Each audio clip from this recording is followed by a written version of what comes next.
Shalom dan selamat pagi Bapak Ibu Saudara kekasih yang diberkati Tuhan. Mari kita masuk ke dalam renungan pagi kita saat ini. Untuk itu mari kita satu di dalam doa, kita berdoa.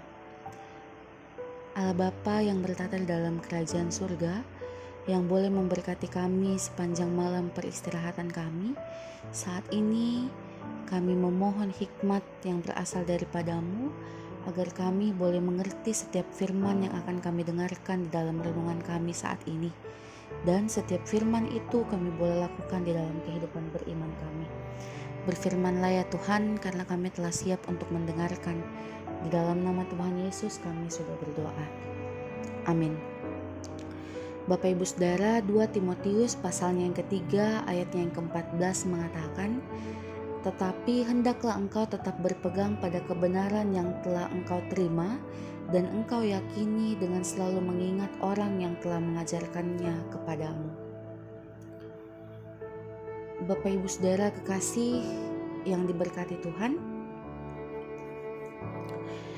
pada masa yang sukar, ketika perilaku manusia semakin sulit dikendalikan, gereja justru tidak boleh lemah. Paulus menasihatkan supaya Timotius sebagai pelayan muda tetap berpegang pada ajaran yang diterimanya dari Paulus. Ia belajar dari keteladanan Paulus sebagai rasul. Contoh yang diperlihatkan Paulus adalah cara hidup yang rela berkorban, pendiriannya yang teguh karena berpegang pada Injil, imannya kepada Kristus sebagai juru selamat, ketabahannya dalam menghadapi penganiayaan, kasih dan ketekunan dalam melayani.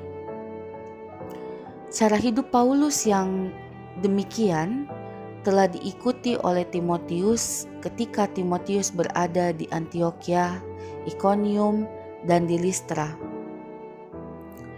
Kepada Timotius diingatkan bahwa setiap orang yang tekun beribadah dan juga mengikuti Kristus akan terus mendapatkan penganiayaan secara fisik, bahkan teror secara rohani. Hal ini terjadi sebagai akibat dari iman yang berpegang teguh kepada Kristus. Malahan diperingatkan bahwa kejahatan akan terus merajalela untuk menghambat Injil. Para penipu akan semakin beringas dan saling menyesatkan. Kasih akan dilawan dengan kebencian, dan semuanya ini tidak dapat dielakkan. Dan untuk itu, semua harus siap untuk menanggungnya. Bapak Ibu Saudara, peringatan seperti ini harus dicermati. Banyak orang yang mengikuti Kristus dengan harapan bahwa hidupnya penuh kesenangan. Bahkan menjadi Kristen dianggap aman karena dijauhkan dari penderitaan. Bapak Ibu Saudara yang diberkati Tuhan, tetapi bukan demikian. Kita ketahui bahwa mengikuti Kristus itu bayarannya memang adalah penderitaan. Sama seperti yang Yesus katakan, jika engkau ingin mengikut aku, engkau harus menyangkal dirimu dan memikul salibmu. Itu berarti bahwa mengikut Kristus itu memang menderita. Kenapa menderita? Karena kita harus menyatakan kasih dan kebenaran di tengah masyarakat yang penuh persaingan dan saling menjatuhkan. Pengikut-pengikut Kristus bertugas menampilkan keteladanan yang menggerakkan sesamanya untuk saling mengasihi. Sebab umumnya banyak warga masyarakat yang menempuh jalan pintas dalam memenuhi keinginannya. Tidak jarang juga mereka harus mengorbankan orang lain untuk kesenangan dirinya sendiri.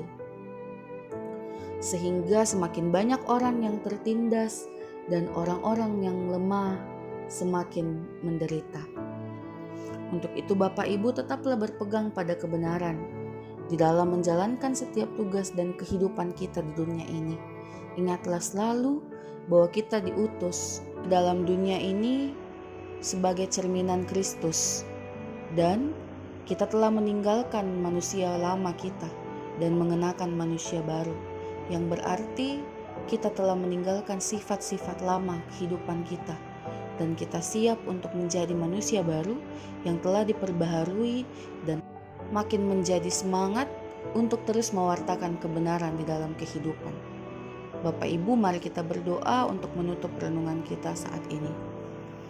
Allah Bapa, terima kasih untuk penyertaan-Mu di sepanjang tugas dan tanggung jawab kami sepanjang minggu ini.